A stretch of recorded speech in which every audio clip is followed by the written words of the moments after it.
So, very good evening to you. Before we start, we continue with this topic. And if you remember, we had a discussion last week about the principal and the agent, who they are, and where could be the opportunities or the situations where there can be the clash or the conflict of interest between the principal and the agent. Where these kind of some such clashes can occur knowingly or unknowingly. So we discussed a few, but if I remember, I also asked you people to explore them and discuss in the classroom. So if you have some of them, then let's have the discussion about it. All right, so is any point you want to bring in the discussion? Yeah, I think for me, what kind of stood out was basically like a difference in information of the agent and the principal, because I think, I mean, of course, if the agent is like more focused on his or her specific field, of course, he or she has more information, more specific information that the principal can maybe not like have. And also in like discussions, there might be like, of course, a difference. And I mean, the consequence for me is that kind of, I mean, the principal, he or she, I mean, he doesn't know how the principal will act, because of course the information is just differently. So of course there can be like consequences, or I don't know, any like conversations coming up where the principal just doesn't know, how to respond, because he doesn't have like, this kind of information. Very right, very right. I think this is why there's a word which we shall discuss in the couple of slides. Is called information asymmetry. So the information is asymmetric. Those who own the company, the shareholders, the principals, they know less about the company. But those who doesn't own the company, who controls the company, the agent has more information about the company, because he's working 9 to 5. In fact, he must have more information than the principal. I mean, if he has less information, it means that he doesn't know about his own company. Then why is he or she the CEO? So you're right. The information asymmetry is a big cause of conflict. In a very ideal world, we assume that everybody has the same amount of information, but it's just a kind of prophecy, nothing more than that. In the real life, the principal and the agent have different sets of information. Good point. Yes, any more points? Yeah, one thing that I found out, I think is in relation to what you just said, but it was about communication, because like you said, the agent might have a lot of information, but the way he or she communicates with the principal, I think that there could be some alterations, because if if there is no proper communication flow between the two parties, I think there could be a clash. That's true. That's true. You're right, Benjamin. Agent not only have the control over what to say, how much to say, but he or she also have control over when to say. When to say. When means the timings. So the agent has very important quality or the power that he or she can decide when to disclose information and when not to disclose the information. For example, I can give you an example that if the company, if there's good news, something good has happened, then he may choose not to disclose it for a purpose. And the purpose can be that when the board of director is preparing his package, his payment package, that how much salary he or she should be paid next year. Then he discloses the information. Then he want to give the good vibes. Hey, look how great I am. So pay me more. And if there's a bad news, once again, the agent would try to keep it under the carpet and not to disclose when there is some decision making about his career or about his future.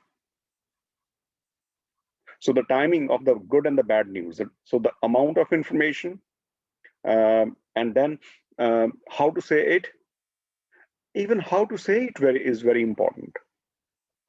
You can say a very bad news in a very nice as a PR exercise.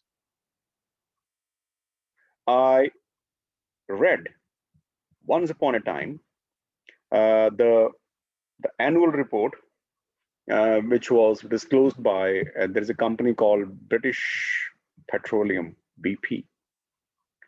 And that BP report, I read it the year the Gulf of Mexico crisis happened. I hope you remember there was something called Gulf of Mexico crisis when the machinery, the plant which extract oil in the Gulf of Mexico, the pipes of BP oil plant got bust. And as a result, lots of oil and lots of chemical, they got spilled in the sea, and the sea life was damaged somewhat forever, actually. So there was huge loss to the nature.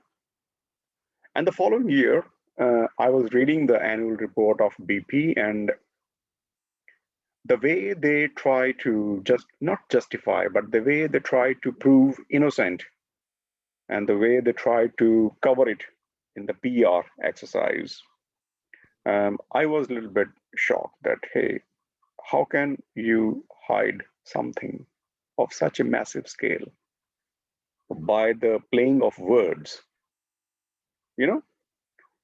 And that reminded me some countries with the politicians, they behave like that. So I think the corporate leaders and the politicians, they shouldn't be having the same mindset.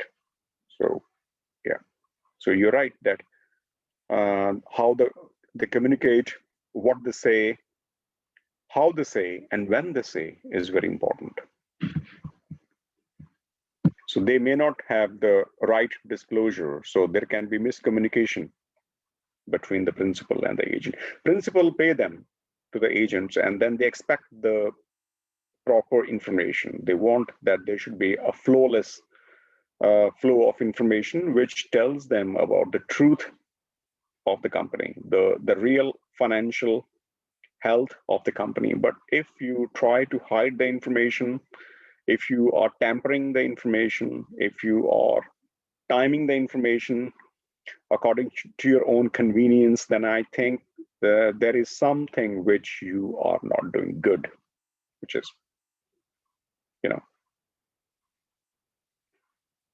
good point. Next. I think another point of conflict could be dividend payments or retained earnings, because the shareholders are interested in receiving their dividends. But a CEO could probably think that at this point of time, it's very important for the company to reinvest and for the development in the future. It's important to have more liquidity. And this could be another point of conflict. Yes, that's very right. And many times the agent wants to keep the money safe because the agent knows that when they want to grow in the company, they want to do R&D, they want to have a new product mix, they want to start new capacities, then they would be needing huge amount of money. And it's not a good idea to borrow in that situation because the borrowing can bring you some kind of backlash or some kind of, it can push you toward the risk. So you want to use your own internal capital, which includes profit. On the other hand, the principal would like to get rewarded by a certain fixed amount of dividend every year or every 6 months. So they want some sticky dividend policy that they should be assured of, that they would be getting certain X amount of dividend every semester, or every 6 months, or every year, whereas the agent might be interested in recycling the money and back into the business. So that can be a point of conflict. Yes, you're right. In the old-fashioned companies, the dividend is more like a ritual thing. It's a very fixed thing. They have very same policy toward the dividend. Even the dates of dividend are fixed, that on that day you will get the dividend. But in some growth companies, the dividend is not, they prefer not to give dividends actually. I can give you one example of Microsoft. Microsoft, during the good times, I'm talking about the 90s, they didn't give dividend for good 15 years. 15 years. And the shareholders didn't complain. The reason the shareholders didn't complain was that because that was a time when the IT boom was in the full flow and Microsoft was doing wonders. It was in the news on daily basis, like we have Tesla nowadays or some other the Bitcoins or like that. But of course, Microsoft did a wonderful job at that time. And the investors were not willing to take a few dollars profit per share. They wanted big money. And in fact, they were insisting, the CEO, not to give them dividends because they knew that the company has huge amount of growth prospects. So the company should reuse, recycle the profit back to the business and let the stock price grow, let the share price grow. Do you get my point? So as an investor, you can get the cash flow from the company by two ways. You can get the dividend, or you can sell your share in the market. If you don't want the dividend, it basically means that you are asking the CEO or the agent to put money back in the business, capture more markets, develop new products, sell more, get rid of your competitors. As a result, the share price will go up. And then you sell the shares and make huge amount of money in the one go, rather than getting some dividends every year. So even the principal or the shareholders, even they are not sane. Some in the old-fashioned companies, you're right, they want some certain X amount of dividend each period. But in the growth companies, where the growth is very fast, usually the investors don't get dividends, neither they get nor they expect. So when you are talking about this point of conflict, you need to keep into mind that, are you talking about the growth-based companies or the value-based companies, or are you talking about the short-term investors or the long-term investors? If you're a long-term investor, of course, you want to stay with the company for a long time, then of course you want some dividends as well. But if you're a short-term investor, who cares about dividends? You buy something today and you are just waiting for the price to go up and sell off, and there you go. So it depends upon the type of investor, but it's a very good point you said. Dividend can be a big point of conflict between the principal and the agent. Any other point?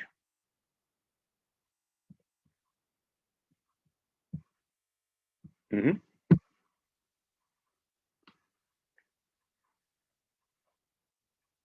Where else can be the conflict between the principal and the agent?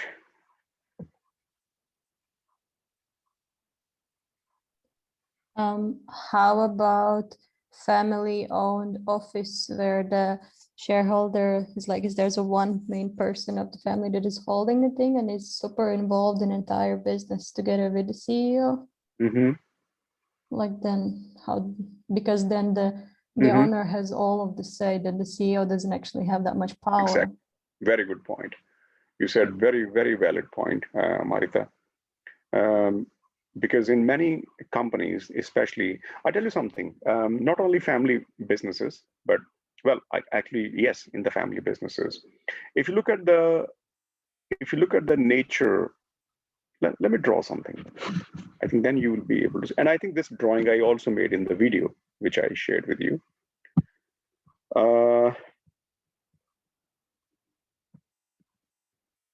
This point which you mentioned is very, very good.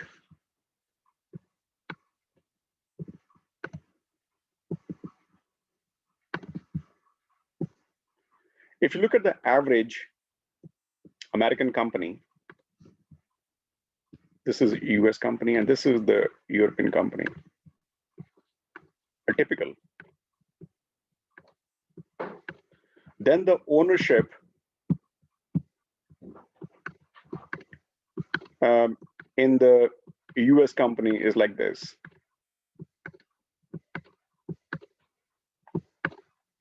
What does come to your mind when you see this kind of jar? Fixed, so it's like all the same or something? Like I can make a lot of different owners who own very small parts. Yeah. Are you stakeholders then? If you look at the, let me write down the text, then it'll be clear. If you look at the typical European companies, we say that in the European company, there are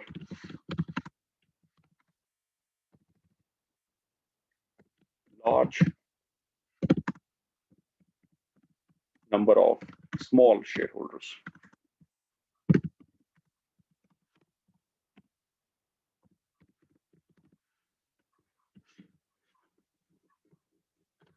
But if you look at typical European company, you have the small number of large shareholders.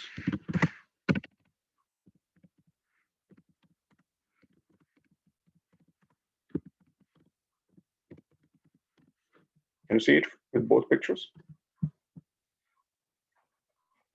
In the US, you can be owning 3% or 4% of the company, and you are the biggest, largest shareholder because nobody. And this ownership in the US is called diffused and dispersed. So the ownership is very fluid, like liquid, and the owners are scattered all over. Look, if this is $100 company and this is also $100 company here, the $100 could be split between 200 people. So everybody owns on an average 50 cents. But here, $100 could be owned by maybe 3 or 4 or 5 people. You know, yeah. So on an average, the amount. So here in European companies, the ownership is very thick and condensed.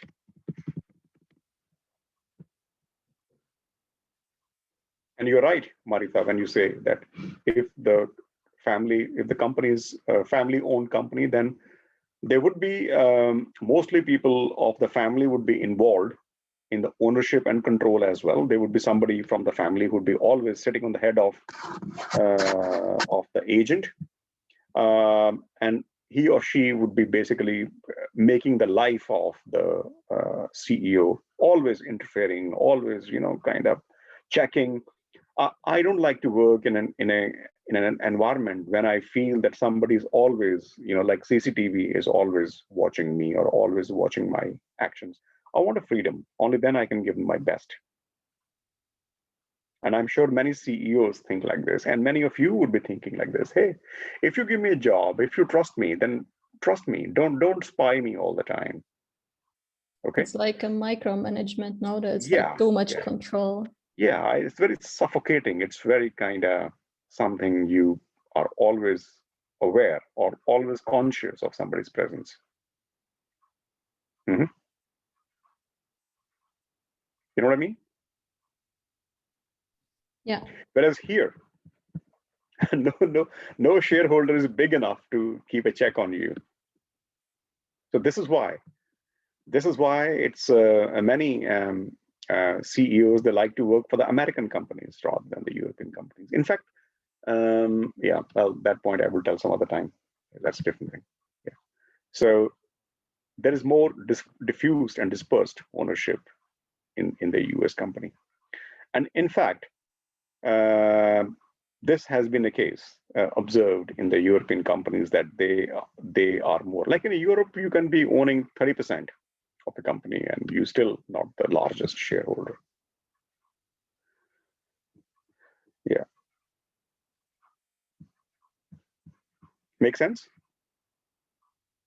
So that comes to Marita's point that if there is in the family firms, in fact, I'm doing a research on the family firms in Russia these days, and I think tomorrow I need to submit the research paper to the publisher, and we experienced the same thing. So it was so obvious that in the Russian firms, in the family businesses, there is always you know, there's always an element of, sorry, if you hire some professional manager, then that fellow has to work under a lot of control and a lot of strictness, and it's not fun to work.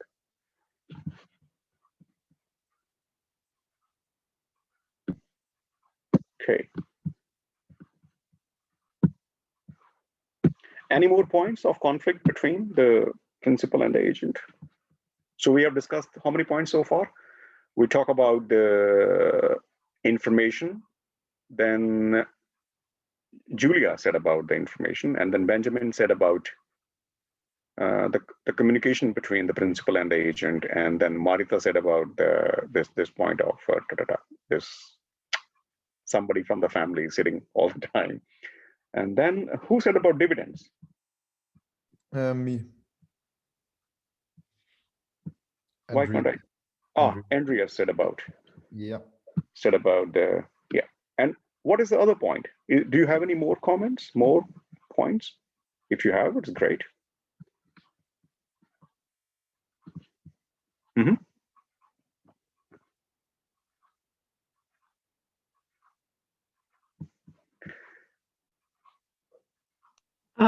I maybe still have an option, like maybe the different roads they want to walk on. Like, for example, the principal wants to go into one market and the agent wants to go in another. Like a difference in the direction they want to go with the company.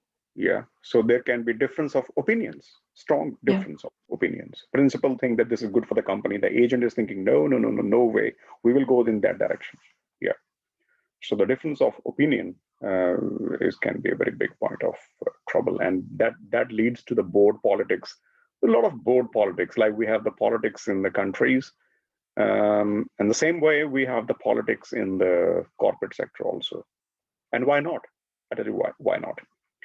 I don't know if because the companies these days, some of the companies are bigger than the corporates. In fact, if you check,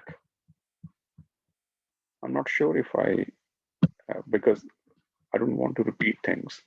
But for example, if you just Google the largest 100 largest entities in the world,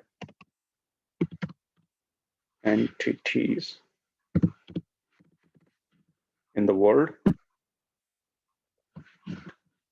you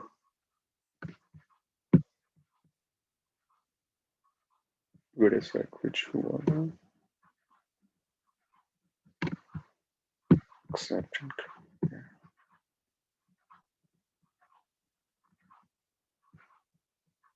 Yeah, this is good. This is really cool. It's a very 2015 data. It's not too old. Yeah, it's fine because I can share my screen with you, and you can see that.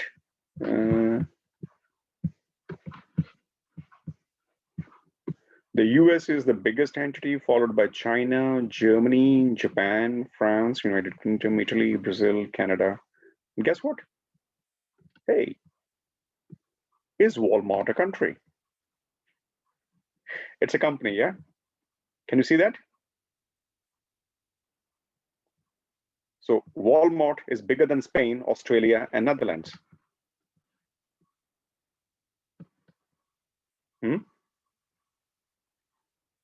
And then there's 3 Chinese companies. Each of them is bigger than South Korea. And then Royal Dutch Shell is bigger than Mexico, Sweden. Exxon Mobil is bigger than Volkswagen. Well, they are the companies for it. But Toyota Motor is bigger than India. Oh, wait. Look at that. And then Apple is bigger than Belgium.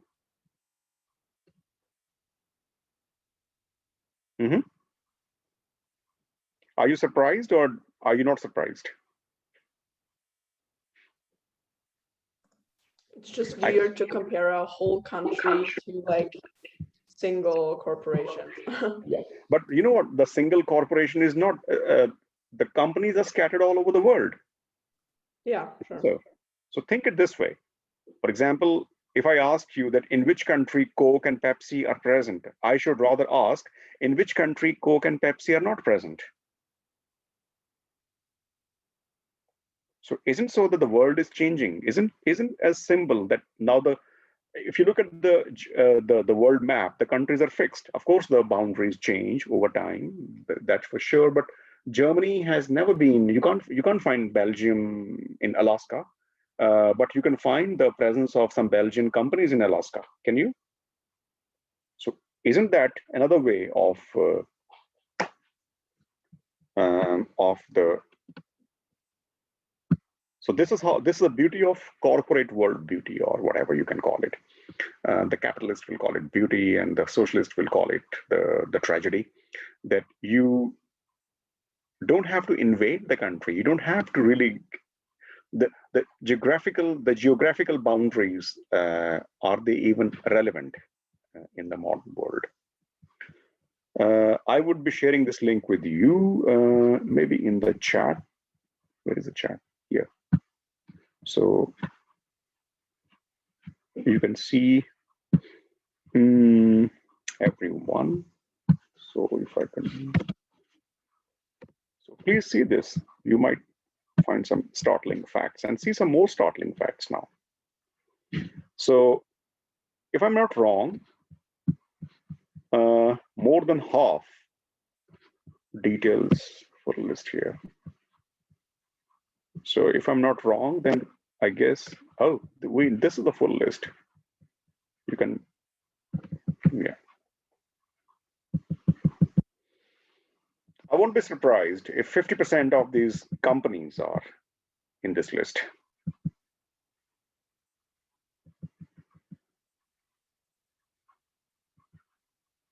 Oh, this is our Finland here.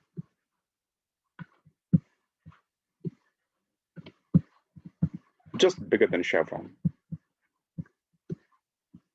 In fact, you have, oh my, you have even 400 entities actually. So this is really cool data.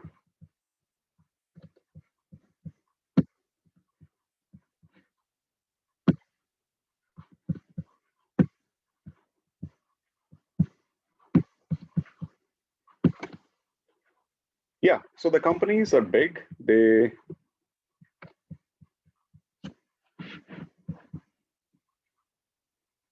Okay, any other point you want to discuss about this discussion that we were having so far? Sir, I don't have another point on the discussion, but I was wondering, like the last point we just cited was the difference of opinion. Mm-hmm. But in my opinion, it can be an actual problem between principals and agents, because the difference of opinion when you're like deciding the direction of the company, so basically the strategy, is only discussed by the shareholders, which are the principals. Mm-hmm. And the only case it's a problem between principals and agents is whether the agents have a small fraction of the company, like owns a small share of the company, right? Not necessarily. If you look at the graph, which I was showing to you, the whiteboard. Yeah. If you look at this whiteboard, you will see that in the American company. I hope I'm sharing it with you. If you look at the US companies, the agent is almost unchallenged by the shareholders, because none of them is big enough to challenge him or her. So even there is a difference of opinion, which of course, yeah, the board of directors include the representatives of the shareholders, but the shareholders really have to struggle to catch hold of the agent. And in many cases, the agent is going almost at his free will.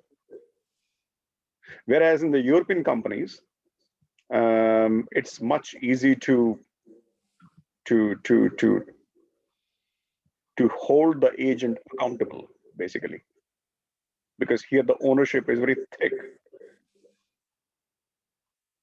Yeah, I get that, but this is like the theory of the property. Like I've studied this back home in Italy, and this is like the property theory. So it has nothing to do with the whole principals and agents, because sometimes like you're not sure if the agent, which is basically, I don't know, like a CEO, owns the company too. Like sometimes the agents is just it's just external, like it's just paid. He doesn't have shares. So the difference in opinion only stands between the shareholders. Yeah. See, you raise a very good point, because in Italy, I know for sure that the families are very strong. The family-owned businesses are very prominent, and so you are a CEO, and at the same time you belong to the family which started the business, the founders, and you are getting the salary, but you also get the reward in the form of share ownership of the company. So again, there can be conflict, because in these kind of look, the problem here in the US is that there is a very clear agent and there's a very clear principle. Agent may have his own mission, agenda, and so do the shareholders. Here, things are more complex. There can be conflict between one type of shareholders and the other type of shareholders. The family run the show. The family has also the CEO and the top managers. But then in this company, there are some outsider shareholders also. The insider shareholders, including the agent, because he belongs to the family, they know more about the company than the outsider shareholders. Here, there is a fight, or there is a conflict of agenda between the principal and the agent.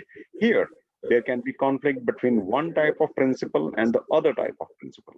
So here, there can be principal conflict in the European companies, especially in the European family-owned businesses. Okay, but like, why are we assuming that in the US company, among the small shareholders, we have an agent, or in the large shareholders? Like it's not like the agent doesn't necessarily have the share of the company. Very few, very less, maybe 1% or less than 1% is too much. Okay, but like all I'm saying is the difference of opinion is more likely something of the governance part of a company, because an agent is like part of the management area of the company, and shareholders, either they're independent directors. They are on the board of directors, but more in the capacity of the outside, not independent, but in the form of outside directors. Look, there is in the board of directors, you're making me say those things which I was thinking of telling you later. This is a typical board of directors. And the one set of directors is including heads, and the other set of directors is including NEDs. The heads are the executive directors. So this part on the left side is called the management board, or the insiders, and this is the kind of this is called executive board, and this is called non-executive board. So you can be a big shareholder of the company, but you are not one of those executive. And who are the executives of the company? All those designations will start with C: Chief Executive Officer, Chief Finance Officer, Chief Marketing Officer. Those who get salary from the company, basically, yeah. And then if you are a big shareholder, then you are non-executive director. And the conflict of interest is, of course, not the interest, but the conflict, the difference of opinion is so natural and so normal, and it should be. Question is not just difference of opinion. The question is that who has the last laugh when there's a difference of opinion. If you look at this kind of structure, diffused and dispersed ownership of the US company, you see that it's very difficult to challenge the CEO. And here it's easy to challenge the CEO, but then it's not easy to challenge the biggest shareholder of the company or those who come from the family. So there can be a conflict between the family owners and the non-family owners. And then this difference of opinion is more between the family owners and the non-family owners. But here there is a difference of opinion between the agent and the shareholders. Okay, now I get it. I kind of get it, but yeah, I don't want to make it more complicated. No, you can actually, you should. So the question, you use your keywords were difference of opinion. The difference of opinion would be in this company and in this company, like anywhere in the world. But the question is that the difference of opinion, the opinion of the agent matters more because of the thinness of the shareholders. Here, because of the thickness of the ownership, the agent cannot ignore the opinion of the principal, so much so that he or she almost become on the side, and the largest family who control the company comes more in the picture in front. But then the conflict can happen between the big shareholders and the small shareholders in the European companies.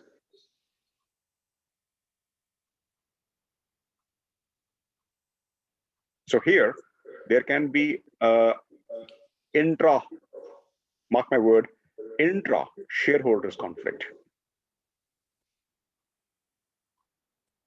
And the agent is a very well-behaved person because he can't do anything much. Maybe that's the reason that the European CEO are not paid much in comparison to the US CEO, because they don't have much power, basically. If you look at the typical European CEO, his or her salary is nothing.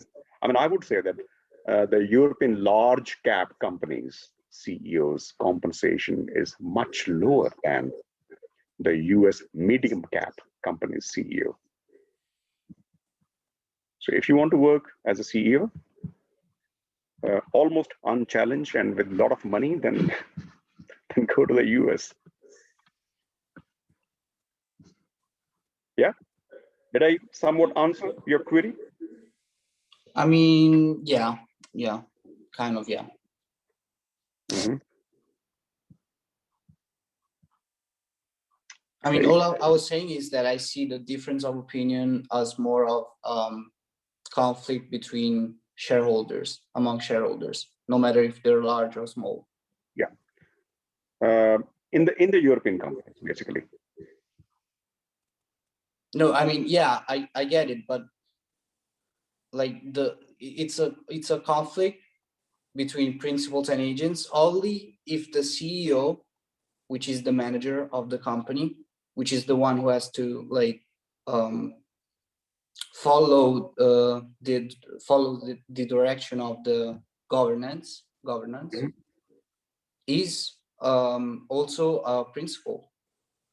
That's what I'm saying. Like the agent, okay, usually it's like the CEO also owns share of the company. Mm-hmm. But if he doesn't, like the difference of opinion can be between principal and agent. Yeah. Because the opinion on the objectives and on the strategy of the company is all discussed by the governance. Yeah, but when you say the governance, then you need to keep into mind that let's move away from the company to the country. Okay. If it's a country, if the circle is a country, and this is the parliament, well, there can be various kind of governments, but I'm only talking about the parliamentarian government. In the government, there is a set of executives, right? Yes. And parallel to CEO is the prime minister of the country. Yes. Parallel to CFO, we have the finance minister. Parallel to maybe marketing officer, CMO, we have something, the Minister of Trade and Commerce, like that. But then, like in the company, these non-executive directors are watchmen. They're watching, they're watchdogs. In the company, people are looking into the actions of these people. In the company, in the country also, we have the non-executive directors. We have the member of some, I don't know about Italy or the other countries, but in the Britain for sure, or in India, because India is a part of the same legacy. In many countries, we have the executives in the government, basically all the ministers, but then we also have the non-executives in the parliament, and they are the people in Britain, we call them people in the upper house, upper house. They are the people who are not elected, but they are nominated in the parliament. And their main job is to look into the actions and inactions of the government, basically. And when you put both of them together, that is called government. And when same way in the company, when you bring the executives and the non-executives together, then it becomes your governance system. So the role of non-executive directors in the company is to keep an eye and a check. We use the word monitoring and control. So people are monitoring the actions. And if the need be, they also control them that, hey, guys, well behave. You guys are not doing a good job.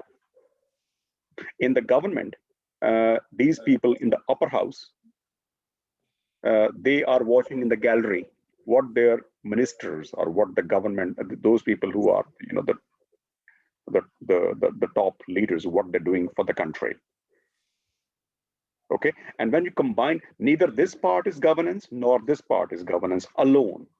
But when you bring them in together, that becomes the governance. And by the way, not only them, the governance even go beyond. The governance also include the stock exchange in the company, in the corporate sector. The stock exchange is part of governance. Then the auditors are part of governance. Those who are doing like KPMG or these kind of, the big organization, they are part of the governance. And then the government itself is a part of the governance because there is a Minister of Corporate Affairs of any country. So the governance of a company is way beyond the company per se. And if you are a multinational company who has its operations in over 100 countries, then your governance is not only one governance. Your governance is in, if you have a subsidiary in India, it's an Indian governance. If you have a subsidiary in Malaysia, then it's a Malaysian governance and so on. So you have the multiple governances. This is why the point you raised is very valid. This is why in the modern day corporate sector, the companies are not only big, the ownership or the organizational structure of the companies is complex. The modern day problem is not the size of the company, the big size of the company. That's not a problem. The modern day big challenge is the complexity of the corporate sector, especially when the corporate sector are now almost without borders, corporates without borders. We have the doctors without borders and stuff like that. So before that, these are the corporates without borders. Yeah. Okay. Now I get it. Like with the example of non-executive and executive. Yeah. So we have the internal governance, executives and non-executive, and then we also have some internal controller, the paid employees, but the governance goes beyond it. All these big companies, the consultancies are also, and then you have the other stakeholders like employee representatives. Then you have suppliers representatives on the board of directors. So those are another. But we will go there soon. Okay. Do you think it's a time to take a break, or you want me to speak endlessly?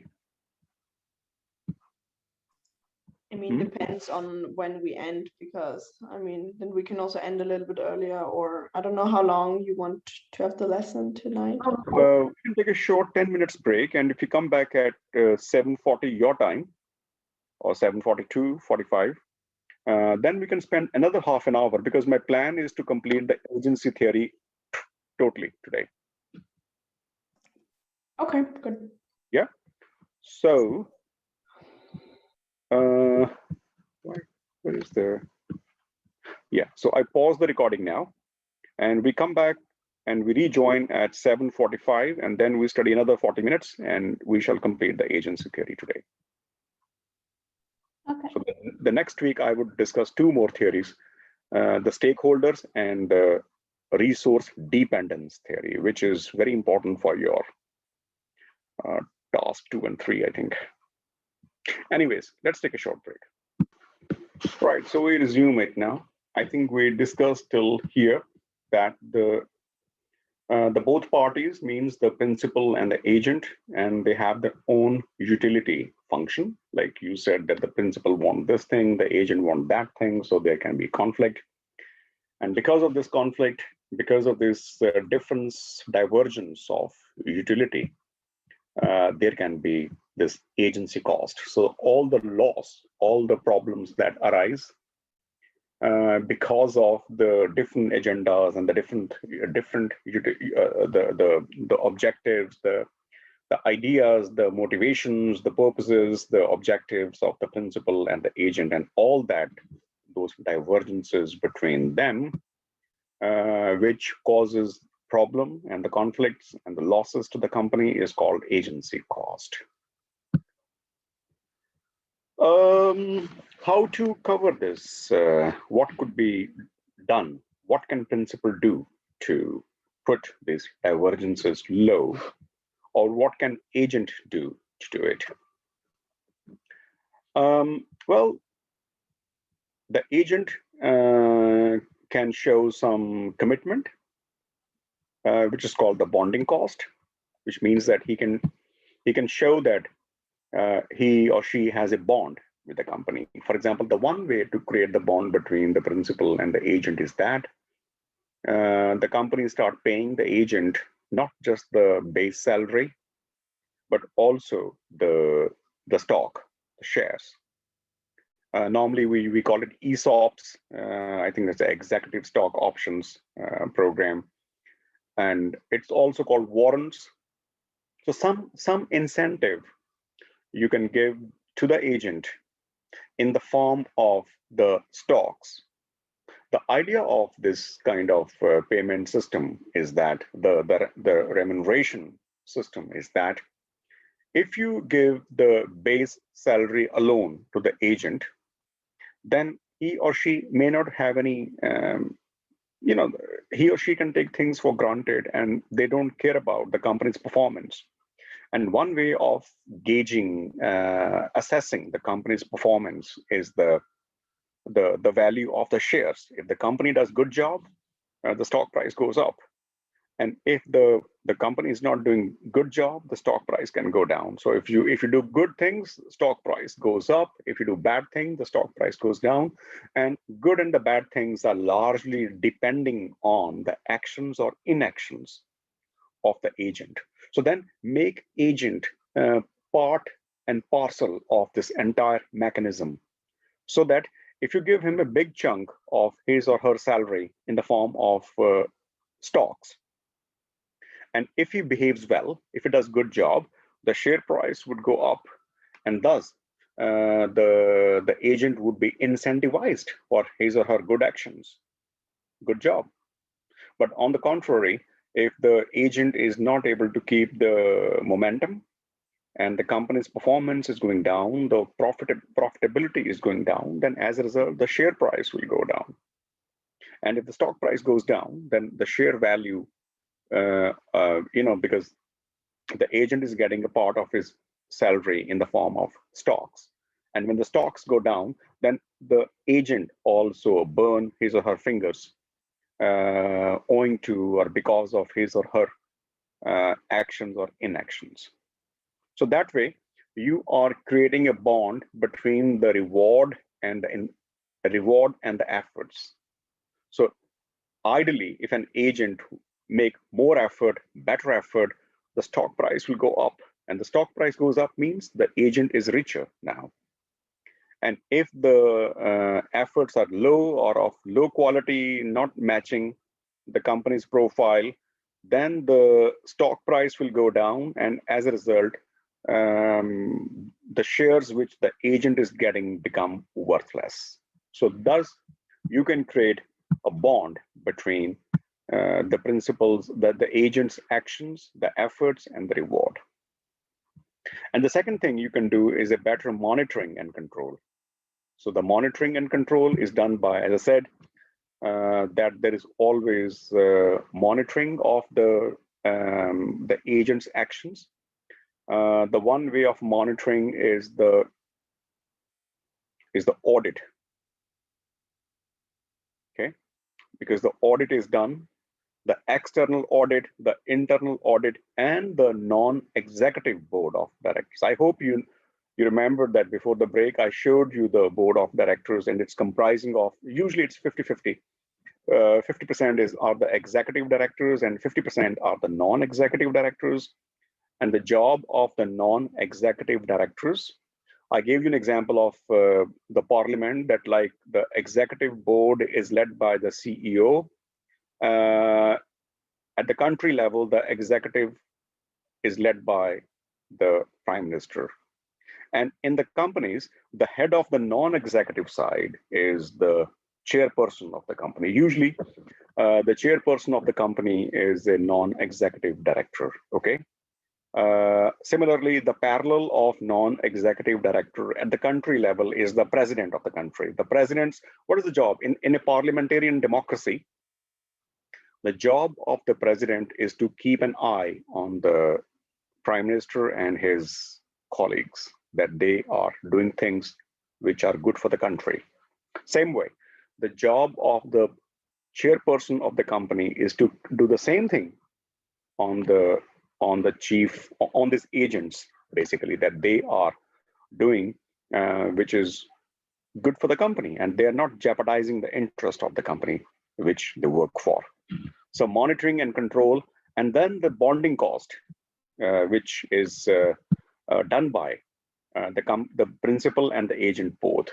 Okay, the agent can also create his bond by making some voluntary disclosures, whereby he or she comes forward and disclose more about the company and create some kind of bond.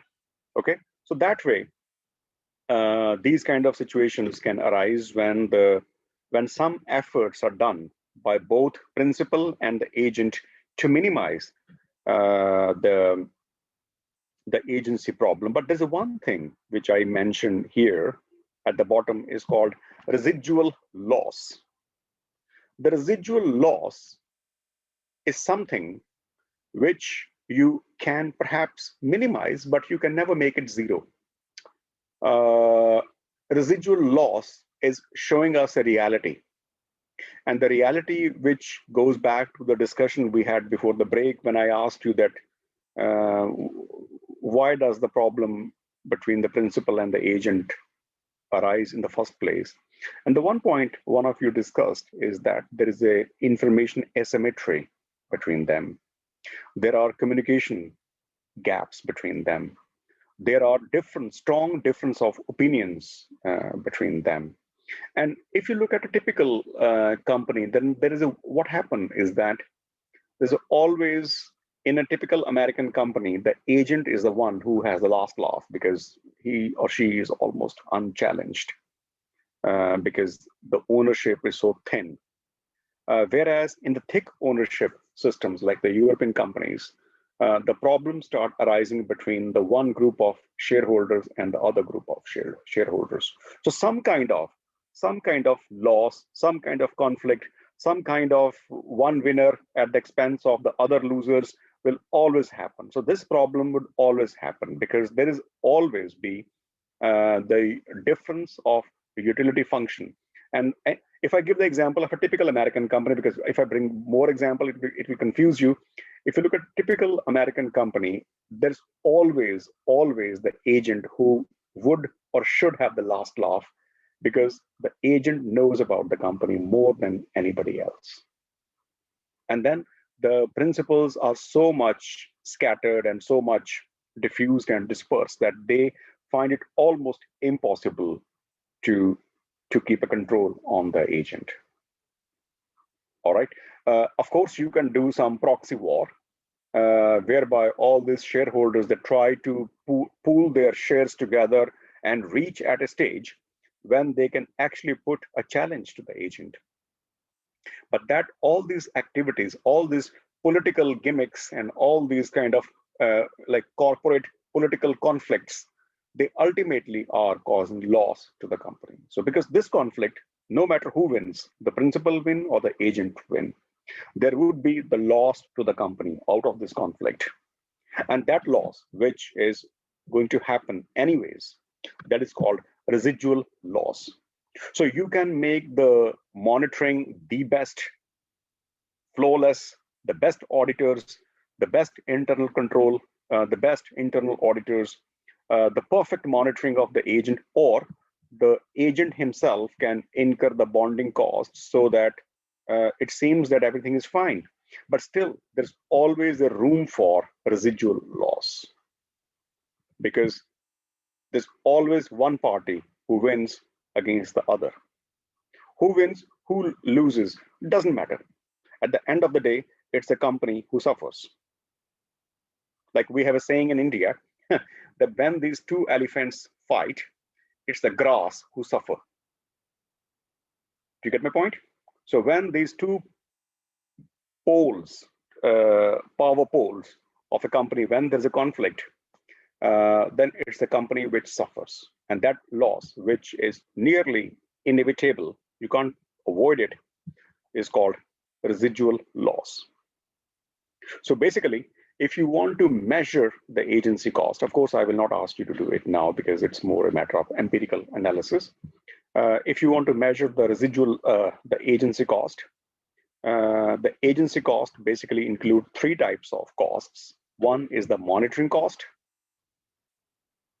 Monitoring with all the system, all the information system which you apply to check that the principal is monitoring the agent. This also include the non-executive directors. This also include the auditing system, both external audit and the internal audit.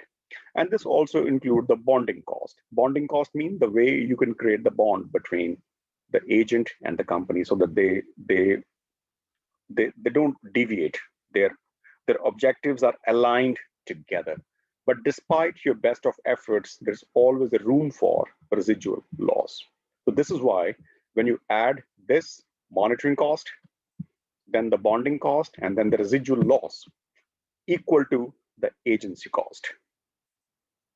Okay, so agency cost is rarely zero. I mean, you can have in the best functioning companies, in the most well-governed companies, in the companies where you have very honest, hardworking, diligent CEO and his team, and in a very well monitoring companies, this agency cost can be low.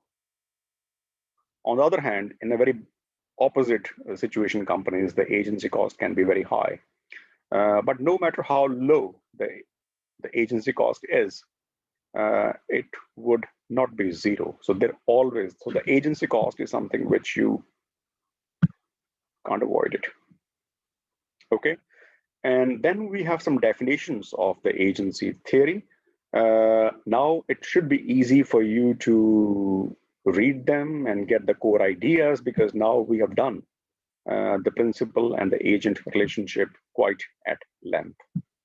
Okay, so with this we complete the agency theory basically. And then the next theory is the stakeholder theory. It's not very long, but I think it's quite useful, and you hopefully would be knowing different dimensions of it. And then the third theory, which is very close to my heart, because I use it quite a lot in my own research, is called resource dependence theory. In fact, I have my several publications about agency theory and the resource dependence theory. And now I think it's a good reminder. I would be sharing the links to my articles to you, and you can see some of these theories in the application side also. So of course I discussed the theory of the theories, but I also discussed how I use them in the empirical research as well. But both of these theories we shall discuss when we meet next week. And the good thing is that because agency theory is, if you start studying it as a theory, it can be a little bit confusing and it can be kind of troublesome, if I can say so. But we discussed quite discussion based. So we took some examples, we took some,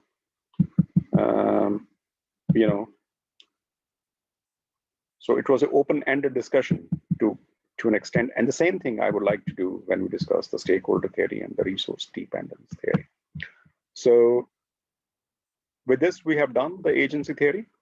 The homework for the next week is that when you come in the next week for the stakeholder theory especially, please go through some couple of slides, maybe 4 or 5 slides of the stakeholder theory. And then we can have discussion about it.